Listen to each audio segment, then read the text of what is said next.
Welcome to Cosmic Scene with Jill Jardine. I'm your host, Jill Jardine, Master's in Counseling Psychology, longtime astrologer, psychic healer, and yogi. In this episode, my guest is Victoria Reynolds. Victoria Reynolds is the Oracle of Freedom. As an inspirational author, public speaker, spiritual luminary, and broadcaster, she helps guide others through freeing themselves out of fear to create fulfilling lives. You'll want to hear what she says, so stay tuned.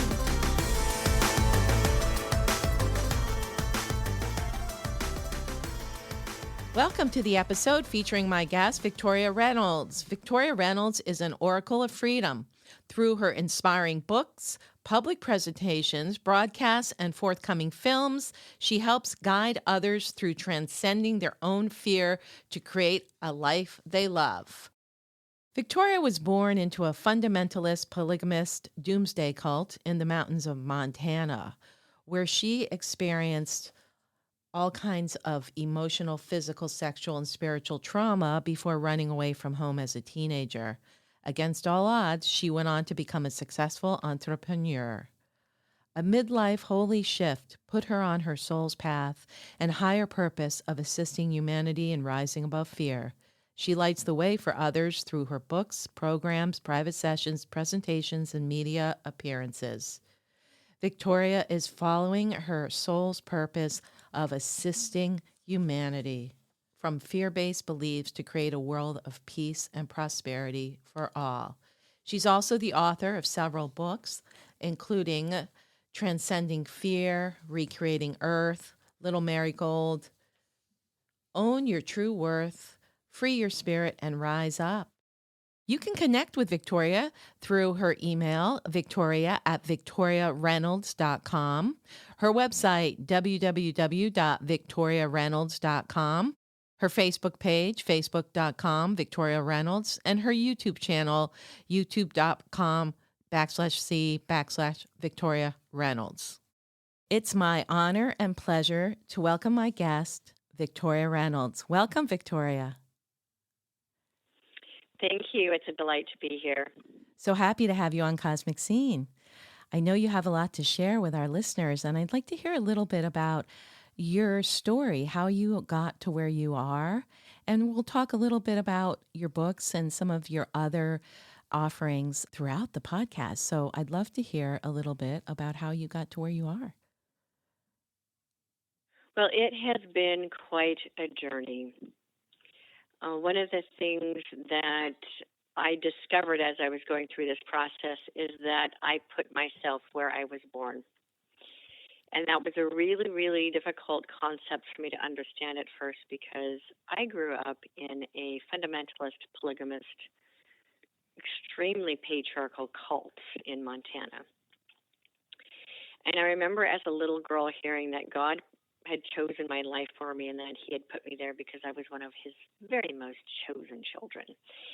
And I remember being a child and thinking that God must just be this horrible, mean father figure because he put me in this environment that I never felt safe and I really did not like. I didn't like my parents. I didn't like where I grew up. I didn't like anything they were teaching me. And this God figure was really mean. And so Yes, the patriarchal. that's where I grew up. Wow. Yeah, very patriarchal and, jealous and mean and vindictive and judgmental and all that under the banner of God's love is unconditional. So I always say, it's really, I find it fascinating that these religions teach that God's love is unconditional with a big long list of conditions. Exactly, yes. So that's the environment that I grew up in. And I didn't know when I was little that I had any kind of spiritual gifts because I was told that I was just a girl and that girls didn't have the capacity. Only men had the ability to talk to God. And only men were capable of visions and revelations. And only women and girls had to go through men to get to God. And we had to obey anyone who was male over the age of 12. So, if you can imagine that there were some things that happened to me by teenage boys when I was a little girl because I had to do what they told me. And so there was all of these beliefs that, in a sense, as a girl, I was less I wasn't loved as much as the boys were. Like God loved his sons more than his daughters. I lived with that guilt and shame of growing up in this environment where I was just a stupid, worthless girl. But what's really interesting is that there was a part of me that never quite bought what they were selling me. And I couldn't be tamed like the other girls. And I asked questions that the adults couldn't answer. So one of the things that was fascinating is I was told growing up that our religion had every answer for any question that had ever been asked. No stone had been left unturned. But they couldn't answer the questions that I had. And they would just say, well, that's how God made it. Or if you ask again, you're going to get spanked. Because they didn't know how to answer my questions. And I questioned everything, even when I was really small. And I had an understanding, spiritual understanding of things that didn't match what I was being told. And I had this idea that as a girl, I actually was capable of anything boys were capable of, even though I was taught something completely the opposite. And then I discovered in high school that I had a really strong capacity for, I don't really hear the term anymore, ESP, extrasensory perception, which was a big thing in the 70s and 80s. Yes, I remember. I had that, and that freaked people out. Well, I was told that this was all from the devil, and it was the devil tempting me, and that I needed to turn it off. Like I needed to not listen to this voice that was questioning my religion, and certainly not listen to this voice that was telling me that I could see what was on the other side of the paper. And so I did. I turned that off for a long time, completely forgot about it. Some circumstances that happened to me when I was a child, I became very suicidal. I was suicidal for about 5 years. I almost committed suicide, and then my inner voice, as I know now, my higher self came in and rescued me and prevented me from jumping off that cliff that I was going to jump off. And that there was a better world waiting for me out there, outside of where I was growing up. And so I left home when I was 17, ran away from home in the back of a car, got dropped off at a house in Utah that I only knew one person, and that was how I started my life. And then when I was 21, I was still very suicidal, and I got introduced to self-help books and a Center for Spiritual Living. And that put me on a completely different path than the path I had been told God had chosen for me. And for the first time in my life, I discovered that I'm actually the creator of my reality. And that allowed me to then start being responsible for the choices that I made and learning how to see life from a spiritual perspective. I didn't really know that's what it was at the time, but of course now I understand it. And I self-therapied, as I call it, because therapy in the 80s was only available to people who had a lot of money. Yes. And I therapied through self-improvement books, self-help books. And I told myself that someday I would write a book to help other people the way those books had helped me. And so it's fascinating that now there's just one book after another coming out of me. That was not ever even in my periphery of thinking that I would write a bunch of books. It's just a faucet got turned on. And so now I write. And what happened for me in 2008 is what I call my holy shift, my midlife rebirth. That's the awakening experience I had that resulted from the 2008 recession. And what it did is it brought me to my knees and cracked me open so that I could start seeing from a completely different perspective. And about 2010, my higher self started communicating with my personality self. And my higher self taught my personality self how to heal my life. And that was where my book Transcending Fear came from. It was my higher self teaching my personality self this transcendence process that I now teach. That opened up my mind to understanding that the universe is so much bigger and grander and more loving and more light-filled than any of the religious judgments and dogma that I had been raised with. It's all fear-based. And a lot of people don't realize that these religious beliefs are actually fear disguised as love. And once you start to recognize the role of fear and love, you can start to see that all this, pretty much every system on earth is based in fear. Yes. And I started being able to see through the veil what I call a veil of deception. I started being able to see and understand higher realms. I started being able to remember what my soul already knows and what I've learned in my journey through the cosmos. And then in 2012, my higher self began embodying in this physical form. So my higher self and my personality self have now merged. Well, one of the things I discovered in 2010 is who I am. And that really freaked me out when I first realized it. I discovered, at the time I went by Margaret, that was my birth name, and I discovered that my name is Victoria. And so I got on the internet and I started researching Victoria. I knew that I was Victoria, at first I had started channeling an entity named Victoria, and I thought I was doing an Esther Hicks with Abraham kind of thing. Yes. And so I was channeling this entity named Victoria, and I did some Googling to find out who Victoria is, and I was looking at Queen Victoria. No, that wasn't quite right. And then I stumbled on this Ascension website that introduced me to Victoria Elohim of Freedom. And as soon as I saw that, I went, oh, that's who this is that I'm working with. And for a couple of months, I would sit on the couch and I was communicating with this being named Victoria, and she would say, I am you and you are me and we are one. And, my personality self would say, yes, I know. And in the infinite universe, we are all one. Every morning, I am you, you are me, we are one. And then one day, a friend of mine who was also a spiritual teacher said, oh, that's your higher self you're talking to. And I realized, like, oh my gosh, that explains why every morning she tells me that she is me.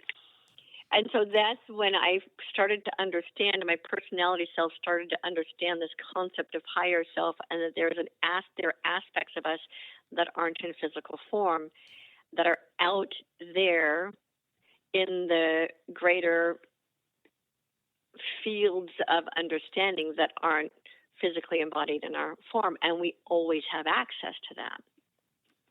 So what started to happen in 2012 is that my higher self had said that she wanted to embody, merge down into this physical vessel. For me, I know that the walk-in experience happens very quickly for some people.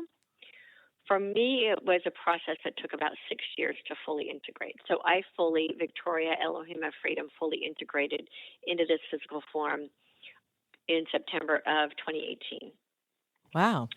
And my personality self finally resigned to letting me drive the bus, so to speak.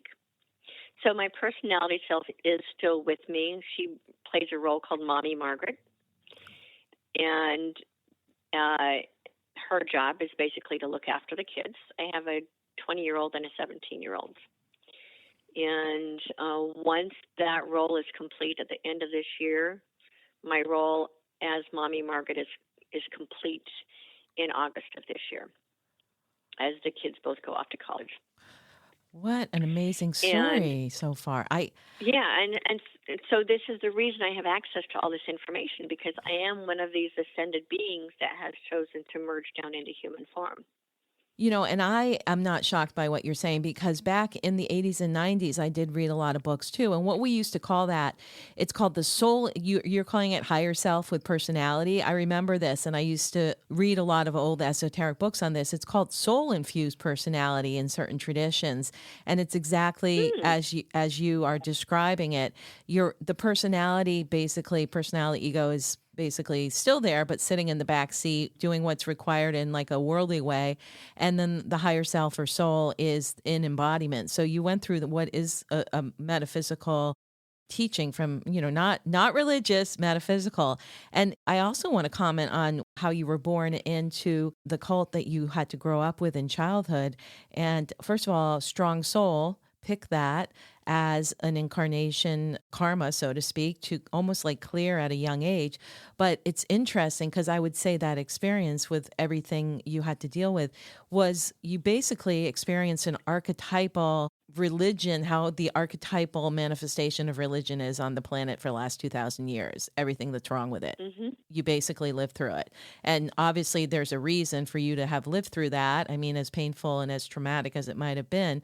But I think because of all the healing that you bring to others because of what you went through and your understanding of the difference between what's called religion, which is supposed to be, as you said, love based, but is really fear based, and what true spirituality, spiritual connection is. Now you're living the other part, which I love this, that you're living the true spiritual expression of higher self merging with personality self. So you've seen both. You're seeing both. Not that there's a polarity with this either, but it's interesting that you can help a lot of people with having had both these experiences.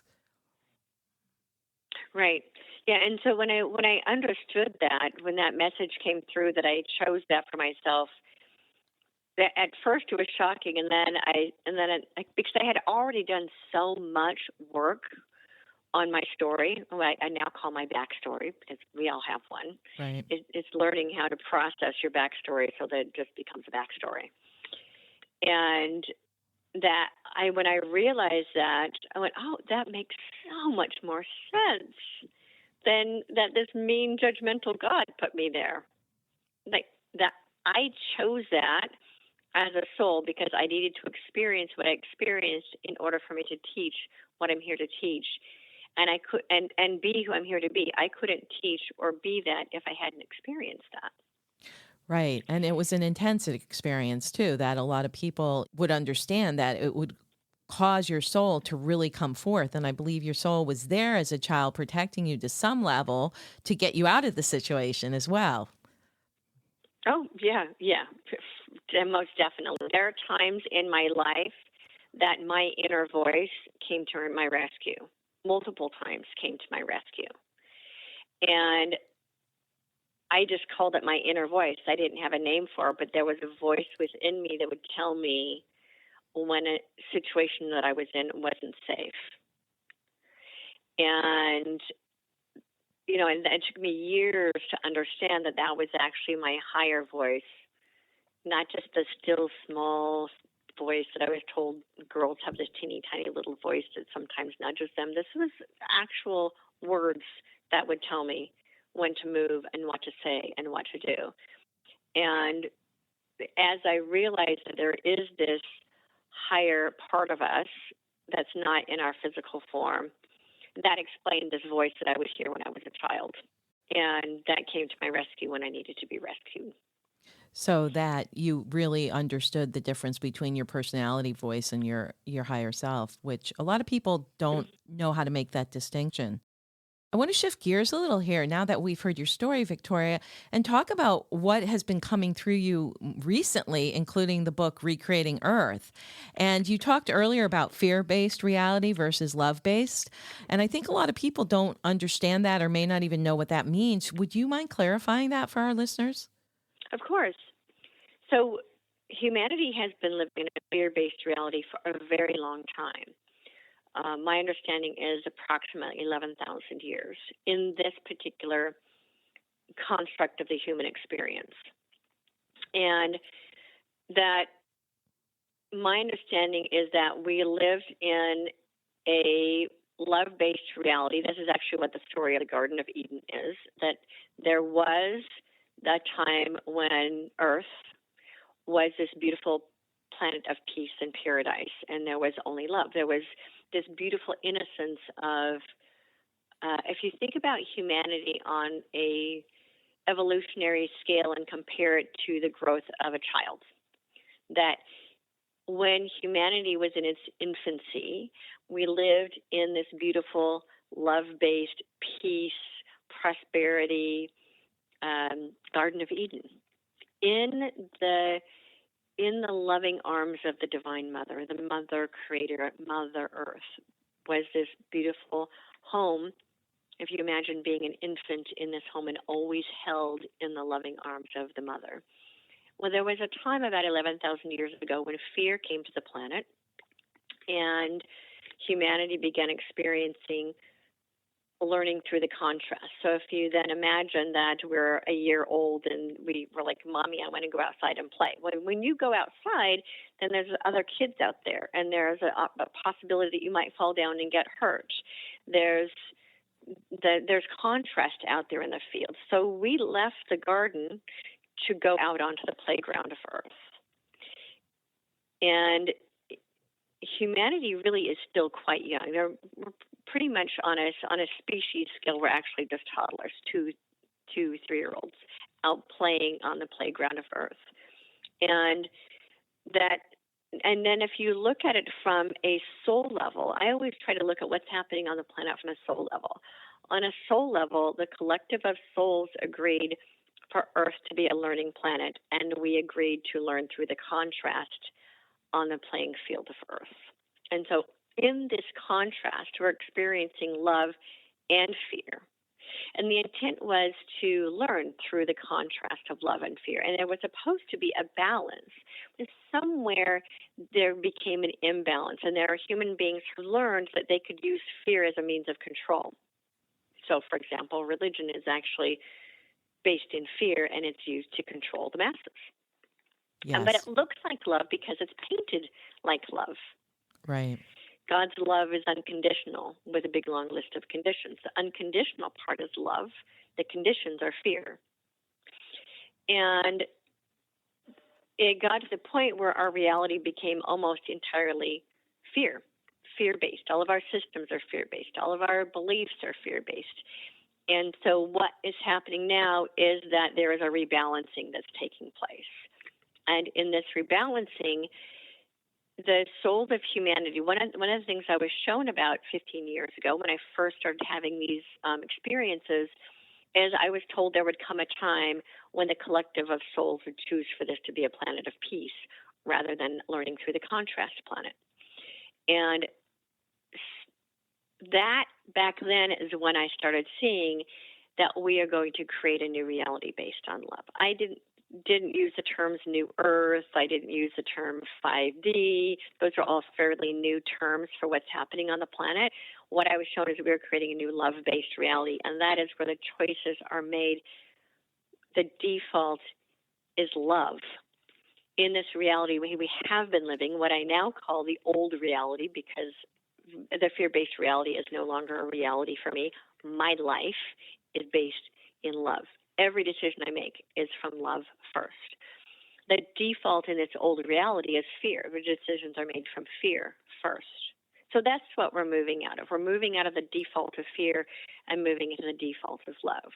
We're moving out of a reality that is based in mind control is what I'm hearing, which is really fascinating. And we're moving into this new reality that is based on the resonance of the heart and connected to the heart of source. And we're bringing the Mother Creator back. We're resurrecting Mother Creator back into our reality and being restored back to her love and returning back to this garden of peace. Yes. And it's a beautiful process, right? Yeah. The other description of what 5D is or New Earth, I mean, heaven on earth, right? Have you heard that expression? Because that's exactly what it is. Yeah, and the way that was shown to me was this was actually, I remember exactly when it was, January of 2011. I was standing in my kitchen and I had love pour into me in a way that it's beyond words. This level of love and bliss, I could feel it in every microcosm of my body. It was so overwhelming that I literally fell to my knees and I started, like, tears started coming out of my eyes because the amount of love that I felt, which is nothing in comparison. We have these emotions between each other. This is not emotion. It's actually energy. The energy of love itself took over my body. And I asked up, I said, can I stay in this? That was a wow, what was that? And the answer was, we wanted to show you what love really is. And then I said, can I stay in that? Because, wow, that was amazing. And the answer was, no, because you live on planet Earth. And we wanted you to experience this because this is what heaven on earth looks like. And what you will be doing, what is going to be happening in the future, is that human beings are learning how to bring heaven to earth. So in the past, we've actually had to transition out of form in order to experience heaven. In this lifetime, we are learning how to draw heaven into the human experience. So we no longer have to die to go to heaven. We actually bring it into our human experience. So that's Exactly. what's happening. Right. So the word ascension has been in the parlance for the last 20 years or so. And, traditionally people thought, oh, you ascend up to heaven. But this time around, with the Great Awakening and spiritual ascension, we are anchoring heaven into earth. And that's kind of what's happening now, is the anchoring part of it. And so there are Right. people like yourself who are actively experiencing it. And in my experience with it, it's very vibrational. It's very, as you described, full body. Like your body starts almost like buzzing, or you just feel so good in your body. And it's like, wow, this is, and of course the heart is wide open and all the energy centers are just filled with that light. Yeah, so I feel like it's already a template on the planet. And I'd like to get your take on how this process is playing out, this great awakening, the spiritual ascension, and what do people's consciousness. I think there's many different levels of consciousness of people on the planet now. I'm just curious to see how you would all meld this all together. Yeah, it is levels of consciousness. The way that I see it is, it looks like a spiral staircase. Spiral, yes. That it's so it's except that it's a spiral staircase, so that at the bottom it's very, very tight and restrictive, and the more you move up the spiral, the more expansive it gets, and until you get up to the very top of that spiral, and all that's up there is pure, absolute, unconditional love. And so there are a lot of people who are, that at the very, very bottom of that spiral staircase is that fear-based reality, where the default is fear, where all of our systems are fear, where everything that exists is fear. And fear is very restrictive.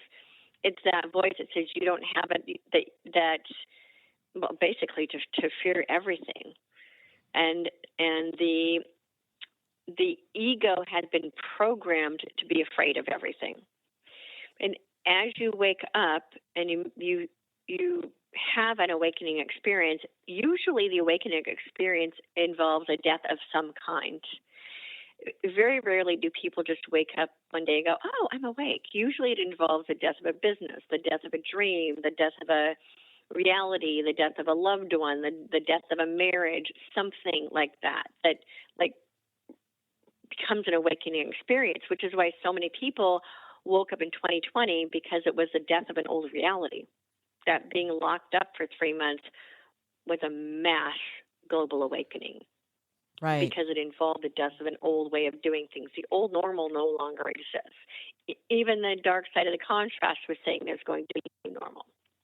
And what that did is that opened up the opportunity for people to step in to this 4D, which very, very, very few people are talking about. The 4D, it's like they want to spiritually bypass the transcendence process, the ascension Is process. that what 4D is? So What do you see 4D as? Because I study with 4D, Barbara. 4D is the 4D is Oh, the okay. ascension process. Well, that makes a lot of Yeah. sense because I studied the tradition, Barbara Hand Clow's 9 dimensions of consciousness.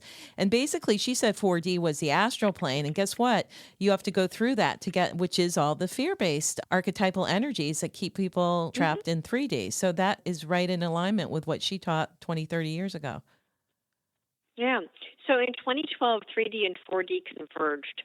And because the 4D converged with 3D, that's the reason that people are now able to even access 5D heaven on earth.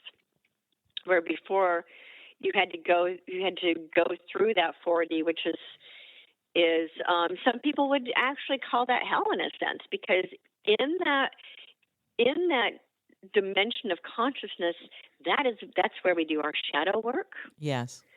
That's where we process all of our fear-based beliefs. That's where we have to figure out who and what to let go of, and that stuff can really hurt. That's where we look at our triggers and say, whoa, what is it about me that's asking for my attention? That's where we learn how to let go of our judgment of everyone else and understand that everything that exists in our reality is actually our experience of it and the stories that we tell ourselves about it. All that's necessary. You cannot bypass that. And lower 4D is very dark. It's where all your crap comes to the surface to start resolving. And then it gets, the more you move up that spiritual spiral, as I call it, the lighter it gets and the more loving it becomes. And then you wake up and it's just every day is beautiful and everything is loving. And every once in a while something comes up and you go, oh, darn, I thought I was finished with that one. But the difference is you have the tools and resources to be able to just process it rather quickly. But the lower part, the lower 40 is very dense. It's like moving through tar, spiritual tar, I guess is a good way to put it. Yeah, it's the shadow realm, as you said, personal shadow. And sometimes that personal Hmm. shadow colludes with the collective shadow, as we've seen. And so it does take work to get through it. And you, like you Hmm. said, Yeah. it's you can't just spiritually bypass it. You actually have to do that inner shadow work to get there. And it's funny that you said people have to come to some major like crisis point in their life to start the process or to go up the spiral, so to speak. But what I've seen is like healers have gone through that. You know, a lot of people have been healers, have had that in their own lives, not just once, not just twice, but having many different life, like having to release a way of living, having to release this, having to release a person, even having near deaths themselves, or Hmm. releasing a job, releasing continually. It's almost like the archetype Scorpio in astrology. So interesting that people who live that kind of, who've had to live that kind of life, like yourself, are helping with this whole ascension process for those in the collective as they wake up, which I think is a beautiful Hmm. thing. Speaking of fear, there's one thing that seems to be on a lot of people's mind because this is, you know, one of the things that they like to trot out with fear is the economy and, you know, all kinds of things happening economically and financially. And it's really nice to know that you have worked with prosperity consciousness. And I'm curious to hear how you would suggest people grow that prosperity in the quantum field. So no matter what they are saying on third dimensional reality or whatever the latest fear mongering is, that the prosperity is flowing and, you know, it's manifesting left and right for you without worrying about it. Do you have any thoughts on that? Yeah, you know what's really interesting? About a year ago, I started moving into absolute knowing, which was really fascinating to be there because I had always wondered how do you move out of um, so there is also part of this part of the ascension process is moving out of again out of that old dark density of which which is hopelessness, which is where a lot of people are starting from. When they're being told all these horrible things are happening in the world, it keeps humanity stuck in victimization and hopelessness.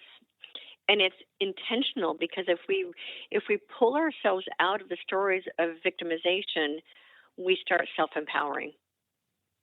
And so they're continually playing these victimization stories so that we don't find our true internal power.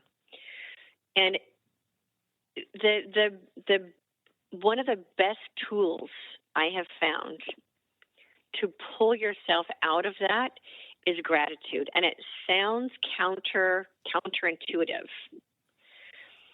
So I discovered gratitude during the 2008 recession when my business had gone out of business. My husband lost his business. Our house was in foreclosure. My kids were both diagnosed with learning disorders. And we had no money and we had could see no potential for income coming in. And I remember my husband said one day, we have $17 in the bank and the food that's in the fridge.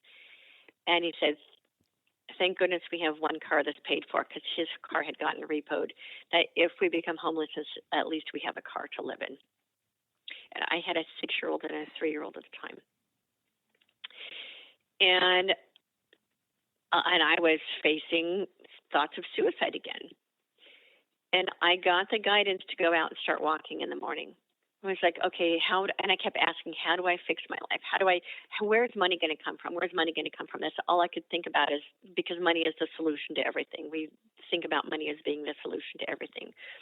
Money actually is a solution. It is a solvent that solves a lot of things. It's actually a currency. It's a current. It's a solvent. If you think about solvents being a current, it actually is.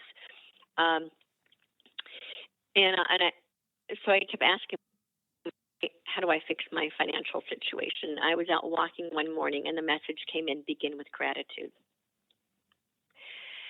And that ended up being the first chapter of my book, Transcending Fear, Begin with Gratitude. And I thought, how can I be grateful when my entire life is falling apart? And as I was asking that, I looked up. This was early in the morning. My kids were both still in bed. The only time I had any time to myself was at 6 o'clock in the morning.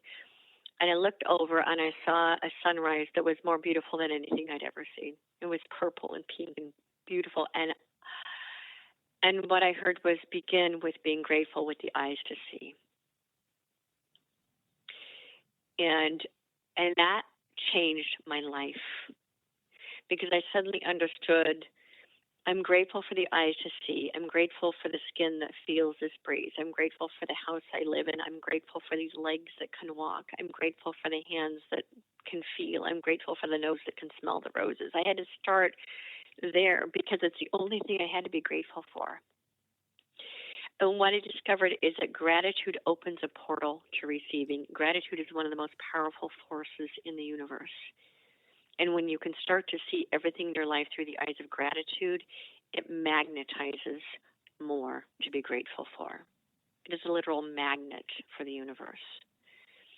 And when we start to understand that lack is actually just part of the illusion, fear actually is an illusion.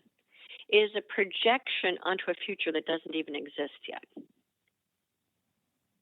And so if we can learn how to use gratitude, what I discovered when I was in the depths of my greatest suffering, that's when I discovered bliss.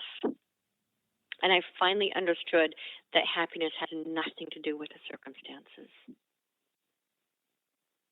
That's a beautiful teaching, Victoria. Thank you so much. And a lot of people, that is a beautiful way of expressing what gratitude is and how powerful it is. It literally does raise one's vibration from, as you would have said, hopelessness to a higher place where then you can receive whatever is coming to you next from the universe or higher self.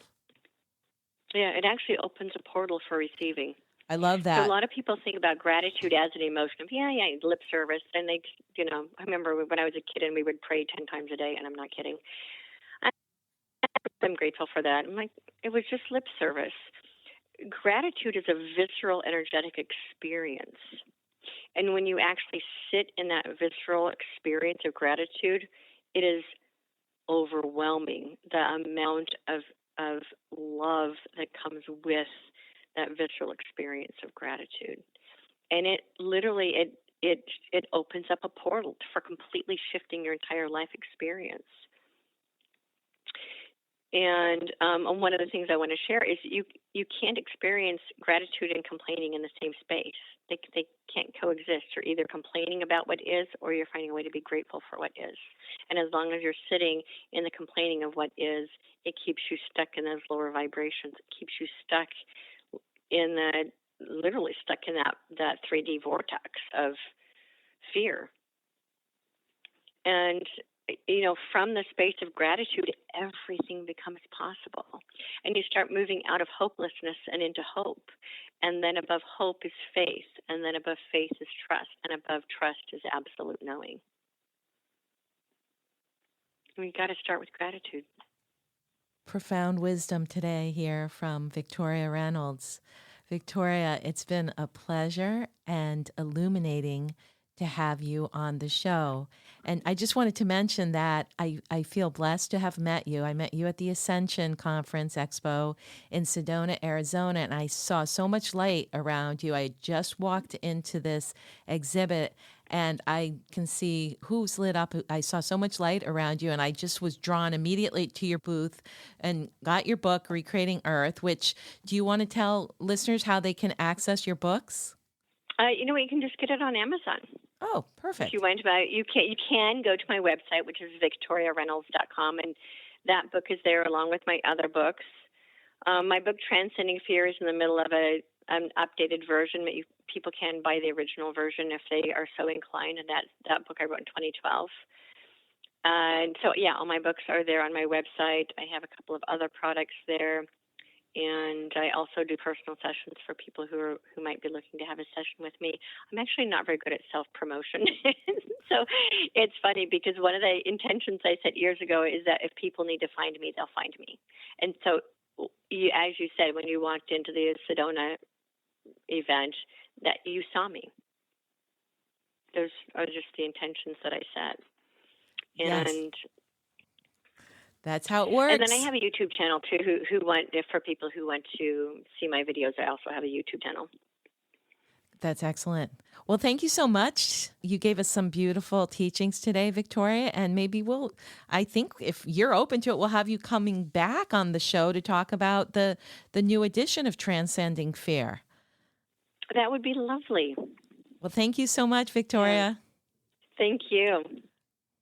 You can connect with Victoria through her email, victoria@victoriareynolds.com, her website, www.victoriareynolds.com, her Facebook page, facebook.com, Victoria Reynolds, and her YouTube channel, youtube.com/C/Victoria Reynolds.